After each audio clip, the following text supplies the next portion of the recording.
Fabien, bonjour. Bonjour. Je suis hyper contente de t'avoir sur le, j'allais dire sur le podcast, tu vois, des formations professionnelles, Non, c'est bien. sur ma chaîne YouTube. Tu sais qu'une fausse erreur comme ça laisse aux gens l'induction que tu as un podcast si jamais ils ne savent pas. C'est très bien joué. Bravo. Voilà. D'ailleurs, allez écouter l'épisode avec Fabien sur le gratin. De quoi est-ce qu'on va parler aujourd'hui, Fabien? Si ça te va, j'aimerais parler de générosité et puis surtout de la tension entre, on va dire, gentillesse et générosité et puis le fait de se préserver. Pourquoi ça? Parce que l'autre jour, je parlais avec quelqu'un de toi et on s'est rendu compte qu'on avait vraiment la sensation que tu étais quelqu'un de très généreux. Je pense que c'est vrai, joué. messieurs, dames, c'est vrai, sachez que c'est vrai. Et du coup, en fait, blague à part, on a l'impression que tu donnes tellement de ton temps, de ton énergie, de ton sourire. Enfin, il y a vraiment une gentillesse assez fondamentale et une générosité fondamentale. Et je dis pas ça pour te jeter des fleurs, mais plus vraiment parce que c'est une réflexion. Que du coup, je me suis posé la question, mais à quel moment est-ce que ça s'arrête? Comment est-ce que tu fais aussi pour mettre une barrière? Parce que en fait, tu es très présent quand même sur les réseaux. Et du coup, il y a un moment où ta vie doit être préservée. Et donc, ce sujet très léger de la générosité, je voulais l'aborder avec toi et te demander finalement quelles sont les règles que tu t'es peut-être imposées ou que tu suis pour réussir à te préserver face à, j'ai l'impression, cette générosité naturelle que tu as. Déjà, je me suis jamais donné de règles au départ et j'ai jamais eu de problème. Et c'est en n'ayant jamais eu de problème que j'ai compris que j'avais mis en place des règles. C'est aussi bête que ça. Le premier truc, peut-être le point le plus essentiel, c'est que j'ai pas d'ordi chez moi. T'as pas d'ordi? J'ai pas d'ordinateur chez moi et j'ai mon téléphone qui reste la majeure du temps dans ma poche. Donc, je suis pas tellement joignable et accessible quand je rentre chez moi. Voilà. Ça, c'est le... En fait, au départ, j'avais les bureaux à côté de chez moi. Et pour tout te dire, je m'étais dit, si vraiment il y a une urgence, j'irai. Et bizarrement, il n'y a rien qui m'a fait lever mes fesses pour me remettre un manteau, des chaussures pour retourner au bureau. Alors que je sais que si j'avais eu un ordi, il y a plein de trucs que j'aurais fait comme ça. Et de la même manière, dans cette même boucle-là, sur mon téléphone portable, si tu m'appelles, tu as 99% de chances de tomber sur mon téléphone, mais ça, c'est depuis toujours. Sur ton répondeur? Sur mon répondeur. Et quand je dis c'est depuis toujours, c'est versus la notoriété grand public qui a fait un pic avec YouTube.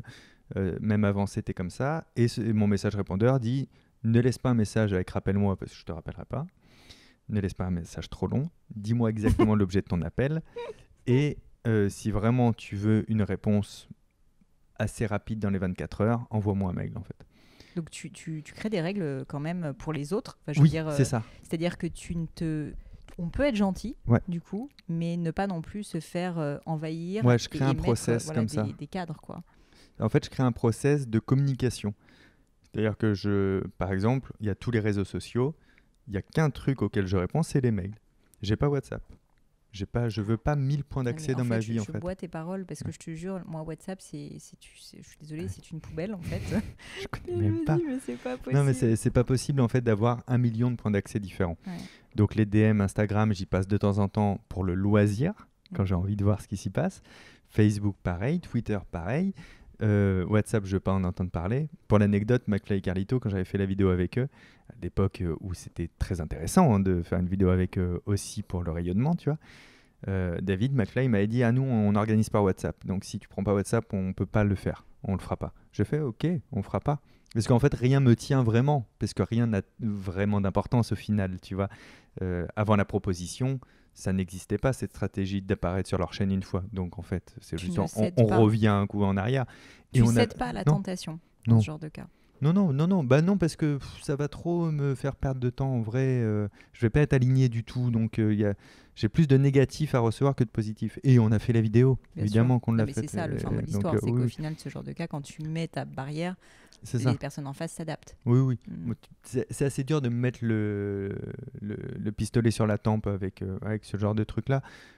Parce que je m'en fous dans le bon sens du terme. C'est juste ça. Ouais, quand on n'a vraiment rien à perdre, je dis souvent, c'est la meilleure négociation aussi. Ouais, c'est ça. Moi, il y a quand même une période de ma vie d'entrepreneur ou personnel où je vivais en camping et que je vendais des nappes sur les marchés. Et je vivais en camping comme ça l'année dans une toile de tente. Donc, et à cette époque-là, j'étais très heureux. Donc partant de là, je vois pas à quel moment donné on peut me mettre une pression en mode tu rates quelque chose, parce que si j'étais déjà heureux dans ces conditions-là, je suis encore plus heureux aujourd'hui et tout va bien, quoi. Donc ça c'est une vraie règle en fait de de créer un process de communication en fait pour rentrer en contact avec moi si tu fais pas partie des très proches évidemment quoi, tu vois. D'ailleurs il y a un mot sur mon message répondeur, ça termine par et si tu fais partie de mes très proches, bah, tu sais bien que je vais te rappeler et c'est tout, tu vois, et je te rappelle à un moment donné. Le deuxième truc, ça je l'ai eu, c'est plus récent. Je l'ai eu à une conférence il y a quelques années, il y a 3 ans. Je donne une conférence à l'UCLI à Lyon sur le cerveau. Et à la fin de cette conférence, il y a des gens qui attendent pour faire signer les livres. Et je discute un petit peu parce que c'est moins la cohue qu'un spectacle, parce que la moitié des gens de la conférence ne me connaissent pas, donc c'est plus confidentiel. Et il y a quelqu'un qui attend patiemment jusqu'à la fin, il vient me voir, il me pose une question, et puis ensuite il enchaîne, il me dit est-ce qu'on peut aller boire un verre, tout ça, j'ai envie de discuter de plein de choses avec toi. C'est une phrase que j'entends beaucoup, j'ai envie de discuter de plein de choses avec toi. Et moi, il y a plein de gens avec qui j'ai envie de discuter plein de choses aussi. Je connais exactement le sentiment que c'est. Et je dis, ben non, c'est pas possible, en riant. Mais en riant pas de moquerie, hein, c'est juste, je ris de la naïveté du truc, si tu veux, quoi. Et il me regarde hyper déçu et il me fait, ah ouais, donc on pourra jamais discuter avec toi, quoi. Et cette déception était d'une sincérité très touchante. Ouais. C'était un bon gaillard de 40 ans quand même. Et tu dis, ah putain, c'est un enfant, quoi, tu vois, de... Mais en fait, jamais. Ouais, c'est ça, c'est l'enfant qui comprend que c'est pas possible. Et en 2 secondes, il faut que je trouve la phrase qui va le débloquer. Et je la trouve spontanément. Je dis, écoute, en fait, oui, ça n'arrivera jamais parce que je serai toujours accessible. Peu importe où tu me crois, où tu me croises, on aura toujours le temps d'échanger, toi et moi, avec grand plaisir. Par contre, je serai jamais disponible pour toi ou pour les personnes que je connais pas. Et j'ai vu autant de déception dans ses yeux que de compréhension de ce que je venais de dire. J'avais débloqué un truc. Et je me suis dit, ok, ça va être ma règle, du coup. Parce que même pour être au clair avec moi, c'était important de le conscientiser ce jour-là. Donc en fait, je suis complètement accessible, mais je ne suis pas du tout disponible. Si j'étais disponible, bah, d'une, j'aurais plus d'entourage.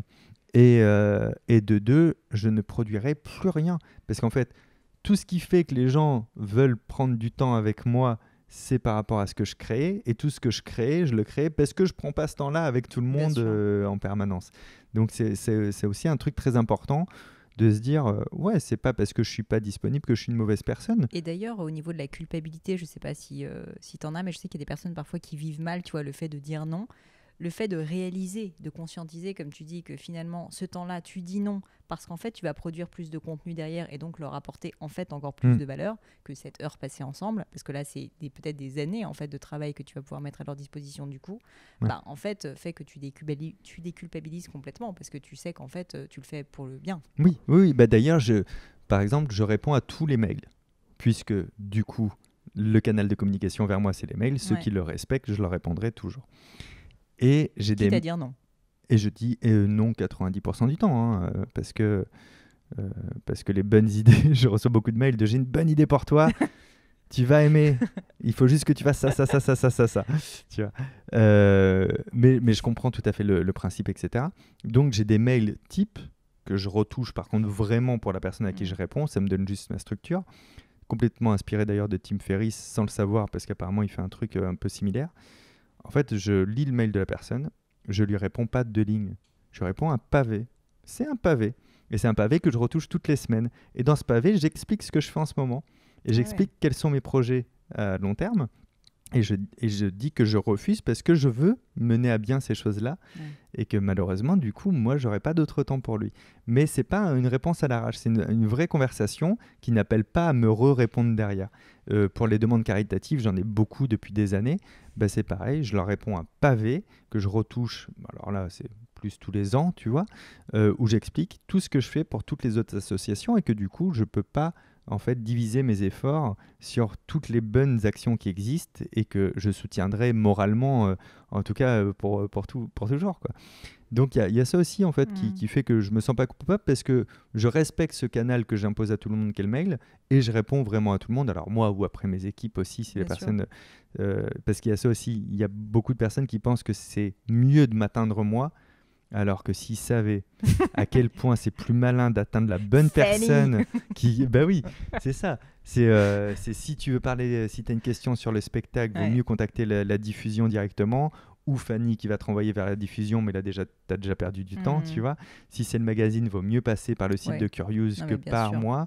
Et c'est comme moi, à ma petite échelle, les personnes qui ont un problème avec le service client Gemio et qui m'envoient un DM, si tu veux, je leur dis, mais en fait, c'est pas moi qui décide. Ce sera jamais moins efficace que de passer par la personne qui représente l'ensemble et qui a créé l'ensemble. Au contraire, on a créé des ensembles où la réponse à toutes les questions se fait parce qu'il y a les bons postes spécifiques aussi. Tu vois. Mais donc voilà, je prends le temps aussi d'expliquer, pour répondre à cette notion de culpabilité, d'expliquer vraiment pourquoi ça ne se fera pas. Et j'aime bien répondre ça. Et si tu savais, les jolis mails que je reçois derrière ça, c'est pas du tout des mails agressifs, c'est pas des mails déçus, tu vois, c'est plutôt des mails de merci d'avoir dit non, mais de m'avoir répondu et je comprends et bon courage et nanana, et c'est très cool à vivre. Donc ça veut dire qu'on peut dire non avec grâce. Oui, et on reçoit des merci pour le non. C'est fou quand même. Du coup, j'ai une question que je voulais te poser. Moi, j'ai souvent des personnes qui me disent j'ai du mal à dire non, j'ai du mal à stand my ground, comme ils disent aux États-Unis ou en Angleterre, tu vois, à mettre des barrières un peu devant moi parce que je suis trop gentille, que j'aime faire plaisir, que je dépends peut-être aussi un peu du regard des autres. Est-ce que tu aurais un conseil à donner pour ces personnes-là qui ont cette espèce de sentiment de culpabilité permanent à l'idée de dire non ? Moi, j'ai du mal à dire non de base, parce que je suis gentil, je m'enflamme vite. Du coup, comme je me suis analysé, je réponds pas tout de suite. C'est terminé. J'ai un exemple très concret. J'étais à La Rochelle à l'époque. Et il y a une agence événementielle qui lead un peu là-bas à La Rochelle, qui m'appelle. On n'a jamais eu de contact. J'ai plutôt eu même des mauvais retours sur ce qu'ils disent de moi parce qu'ils sont assez territorialistes. Bref, ils m'appellent et me disent Fabien, voilà, moi on t'explique le projet, on a loué un château dans l'île de Ré, on va faire venir les plus gros clients, on cherche les artistes, ils viennent gratuitement pour jouer le jeu du truc, parce que personne n'est payé évidemment à cette soirée, au contraire ça nous coûte de l'argent, et après évidemment en priorité on fait travailler ceux qui seront venus, donc voilà, c'est le 14, t'es dispo, t'es nana. Moi je suis pris de court complet et j'ai raccroché. J'ai pas dit au revoir, j'ai raccroché, il parlait trop pour moi, ça allait trop vite, donc j'ai raccroché. J'ai réfléchi, tu souffles, j'ai rappelé et j'ai dit alors moi c'est pas possible, en fait je peux pas travailler gratuitement ce soir-là parce que comme ça c'était un samedi soir, donc c'est un soir à forte demande, donc là en l'occurrence je te mens pas, j'ai pas de contrat, mais je risque d'en refuser un à terme, donc je peux pas, etc. Nanana. Ils l'ont très mal pris et après on a travaillé ensemble. Mais je trouve ça génial en fait. Je suis en train de me dire, j'ai exactement envie de faire ça. Bah ouais.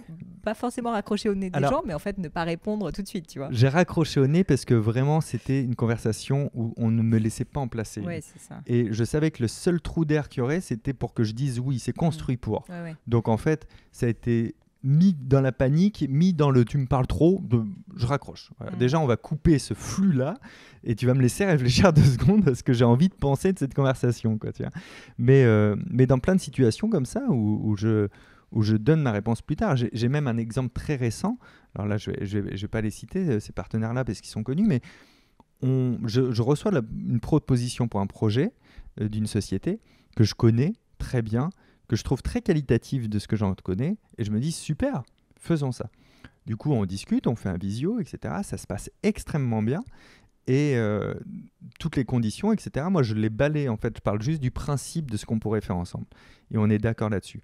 Et là, pareil, ça s'est emballé assez vite sur la mise en production, sur le rétro-planning, sur tout ça. Je dis pas non, je dis oui, ok. Juste, pour l'instant, moi, il y aura pas de slot dans mon agenda tant qu'on n'aura pas signé notre contrat et notre deal, même si c'est toujours très bien passé avec tous les anciens.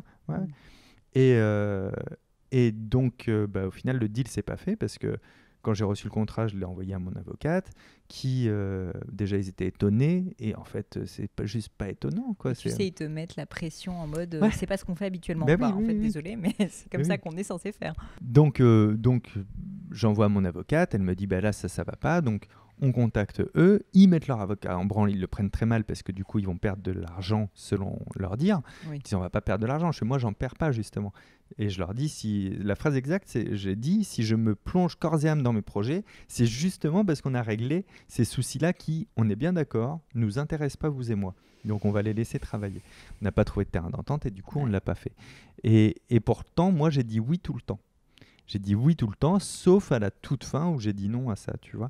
Donc c'est pareil, pour moi, le dire non, savoir dire non, c'est pas bloquer tous les trucs dès le départ non plus. C'est juste ne pas s'engager à. Ouais. C'est différent de dire oui, ça m'intéresse de te recevoir et qu'on discute, ça m'intéresse qu'on se voit, qu'on parle de ça, mais ça ne veut pas dire que je vais tout valider. Et même si je te dis oui, c'est une bonne idée, oui, ça m'intéresse, pour l'instant, on n'a rien validé dans le temps et on ne se doit surtout rien, quoi, tu vois. Je te remercie en fait, d'avoir évoqué ce sujet parce que je ne pensais pas qu'on allait aller sur un pan business.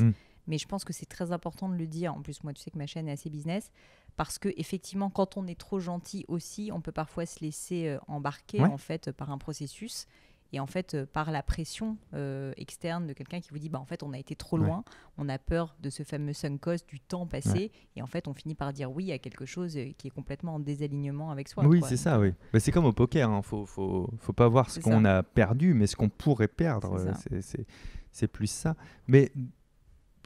Pour les gentils, vraiment le conseil que je donne, c'est ce que je fais aussi pour moi. C'est, je sais que j'ai des interlocuteurs très empathiques ou avec qui je vais raisonner en empathie, tu vois, ou des choses comme ça. Donc avant la réunion, je me mets noir sur blanc sur un bout de papier pour moi. C'est quoi mon stop en fait ? C'est quoi mon stop de décision pour aujourd'hui ? Et c'est tout bête, mais tu deals avec toi-même à ce moment-là. Tu dis non, quoi qu'il arrive, quoi qu'ils se disent. Au-delà de quoi tu n'iras pas. Donc ma phrase maximum, si on atteint ce point-là, c'est écoute, c'est intéressant, on s'en reparlera. Du coup, maintenant, puisqu'on doit s'en reparler, prépare-moi un dossier, des chiffres, du contenu. Par exemple, moi, un des trucs qui me sauve, une de mes règles, c'est tous les projets sexy avec des gens avec qui je m'entends bien de base. Je sais que je ne veux pas être locomotive. Je veux être un wagon, moi. Je ne suis pas la locomotive d'un projet qui n'était pas le mien au départ et pour lequel j'ai rien demandé. Donc, c'est à toi de me démontrer à quel point tu crois en ton projet, à quel point tu avances dessus, à quel point tu prends des risques, ou tu prends du temps, ou tu prends de l'argent. Et là, je vais venir après. Tu ne vas pas être chef de projet d'un projet qui n'est pas le tien. Et je ne serai jamais à l'initiative. Et même si tout t'a l'air génial, si tu n'as pas passé déjà 6 mois dessus à te planter et à apprendre comme moi je fais, je vais pas être en confiance. Je bois du petit lait, je te jure. Dernière question pour toi. Est-ce qu'on peut parler de la règle des 5 minutes ? La règle des 5 minutes, oui, c'est la règle choquante de ma vie. Alors, vas-y. C'est ma grande règle choquante, comme les sociétés qui ont des règles choquantes. D'ailleurs, c'est complètement inspiré des grosses boîtes américaines qui ont des fois des règles choquantes pour représenter la culture de leur entreprise. Moi, ma règle choquante dans toute ma vie, et je le tiens, et donc là, j'étais obligé d'outrepasser ma gentillesse naturelle, on va dire, c'est si quelqu'un a plus de 5 minutes de retard dans ma vie pour quoi que ce soit un peu moins perso évidemment, mais que ce soit en interne, en professionnel ou en externe, c'est-à-dire même un fournisseur, mais même un client, un gros client, ce rendez-vous n'aura pas lieu. Même si la personne elle arrive et que moi du coup je suis en train de faire du yo-yo parce que j'ai plus rien à foutre de ma journée, le rendez-vous n'aura pas lieu. Et ça, tu le tiens vraiment ? Je le tiens vraiment. Je le tiens pour de vrai. Je le tiens même quand on doit tourner une vidéo pour ma chaîne. Donc ça me concerne quand même. Ouais, c'est ça. Et que c'est mon monteur qui n'a pas fait le setup et qui est en retard. Tournage annulé. Je tourne pas. Je suis sur autre chose. Et c'est à toi de te dépatouiller pour trouver une idée pour qu'il y ait quand même la vidéo qui sorte la semaine prochaine. Donc et ça, quel est le fondement derrière cette règle ? Quelle est, si tu veux, la raison philosophique de cette règle ? Pour moi, le temps, c'est Bon, déjà, le temps, c'est lié à l'énergie, physiquement parlant. C'est de la physique classique. Donc, le temps et l'énergie sont les deux choses les plus précieuses à tout le monde. Pas qu'à moi, à tout le monde. Que la personne en ait conscience ou pas. Et c'est la matière première la plus précieuse, la plus rare, celle qu'on ne peut pas acheter, celle qu'on ne peut pas dupliquer. Et en même temps, c'est celle qui peut s'arrêter à tout moment. En plus, on ne sait pas trop, quoi, tu vois. Donc, si tu ne sais pas respecter mon temps et mon énergie, on zappe, on passe à autre chose. Moi, je me respecterai à ce moment-là, tu vois. Et je respecte le temps aussi des autres, de toutes les personnes que je vais mobiliser. Et il est hors de question que j'ai un retard dans ma journée parce que toi, tu as été en retard. Et après ça, il faut aussi admettre, dans ces cas-là, que rien te tient. C'est-à-dire, je crois que je t'ai raconté ça en off, mais c'était pour un direct sur TF1 là, en décembre, où c'est la journaliste qui avait du retard. Moi, je devais promouvoir le Zénith, donc c'est important quand même dans ma vie. C'est clair. 20 minutes de retard, elle est arrivée pour rien, parce que c'était mort. Peut-être ça aurait été différent si elle m'avait appelé une demi-heure avant son arrivée pour m'expliquer qu'elle était en retard et qu'on décale. Ça, c'est encore autre chose, tu vois. Mais m'imposer une attente de 20 minutes derrière mon bureau, je l'ai trop fait. Un jour, j'ai vraiment dit « Ah, c'est la dernière fois, en fait, que j'attends comme un blaireau derrière mon ordi. » C'était pour un visio, je m'en souviens. J'ai attendu une demi-heure pour un visio. et la personne s'est connectée, et grosso modo, elle dit, ah, désolé, parce que j'étais avec mes enfants pour un truc et tout. Okay. Manque total de respect. Moi, j'étais vraiment devant mon ordi à ne rien entamer, en fait, et à perdre 30 minutes de ma life pour ça. C'est clair. Et je me suis dit, ça n'arrivera plus jamais. Et toutes mes équipes sont autorisées à faire la même. Tu communiques dessus, en fait. Ah oui, ouais. C'est une culture de vie pour moi et d'entreprise pour ma société. Et si moi j'ai un retard de 5 minutes avec Fanny que tu connais, elle va me le mettre dans les dents et elle va me dire je suis sur autre chose et elle a raison, quoi. Non, mais c'est... Et du coup, je suis pas en retard. Ouais, mais et puis ce qu'on oublie aussi, c'est que souvent quand on est en retard à une réunion, par exemple, et qu'il y a 5 personnes, c'est 5 minutes en fait, et 5 minutes x 5. C'est ça, c'est ça. Temps, ouais, complètement. Important, quoi. Et puis, en vrai, c'est pas très dur d'être à l'heure. J'ai vraiment remarqué ça. C'est bête à dire, mais c'est vraiment pas compliqué d'être à l'heure. C'est pas trop compliqué d'anticiper. Et ça veut pas dire courir en plus. Je trouve que en étant à l'heure, on marche plus lentement. Tu vois, c'est moins stressful comme journée. Tout est plus simple. On va lancer un nouveau concept. Écoute, la ponctualité va redevenir cool, Fabien. Tu sais, j'ai mon régisseur Lumière. C'est mon régisseur depuis plus de 12 ans maintenant. Et il a 50 ans. On l'appelle Diablo. Il a des grandes phrases philosophiques, Diablo. Et Diablo, il dit après l'heure, c'est plus l'heure. Et si t'es à l'heure, t'es déjà en retard. Alors viens avant. Et ça me fait rire quand tu vois. C'est si t'es à l'heure, t'es en retard. et c'est vraiment ça. Hier, on avait une réunion au bureau à 10h. Je sais que j'ai plus besoin de le demander. Tout le monde est arrivé à 9h50 pour se dire bonjour, prendre un café, etc. Et à 10h pile, on commence. C'est pas on arrive au bureau à 10h pour la réunion, tu vois. C'est des petites choses toutes bêtes, mais qui fluidifient énormément. Et je te jure, je trouve qu'il y a un respect qui est né entre nous tous et entre les autres personnes qui interviennent avec nous aussi parfois, avec cette règle des 5 minutes. C'est aussi à cause de l'exemplarité que tu mets, malgré tout, parce que clairement, par contre, à l'inverse, le patron qui dit tout le monde est à l'heure et qui arrive 30 minutes en retard, un conseil, messieurs, dames, évitez. Moi, je suis exemplaire dans ce que je décide et je ne le suis pas à outrance. C'est-à-dire, je ne suis pas le Superman de ma boîte. Non. Moi, je ne veux pas partir en dernier.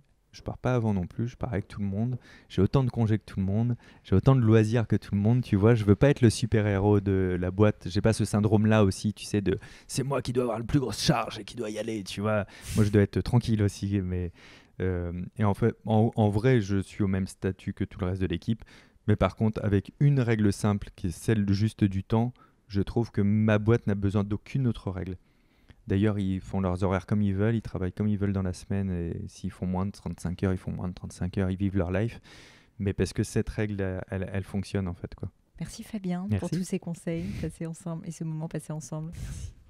C'était gentil. Avant de partir, j'ai un message qui s'adresse, alors pas si c'est la première vidéo que vous regardez de la chaîne, dans ce cas-là, vous pouvez quitter maintenant, mais sinon, si vous avez déjà vu des vidéos sur la chaîne, vérifiez que vous êtes bien abonné, parce que si vous n'étiez pas abonné, vous auriez pu rater du contenu, et puis en même temps, c'est un signe fort pour la chaîne, parce que ça augmente un petit peu l'algorithme, c'est une petite récompense sur le cœur, donc je vous laisse cliquer sur le bouton s'abonner. Vous êtes encore là, vous aussi, alors que c'était la première vidéo ? Bah du coup, abonnez-vous aussi.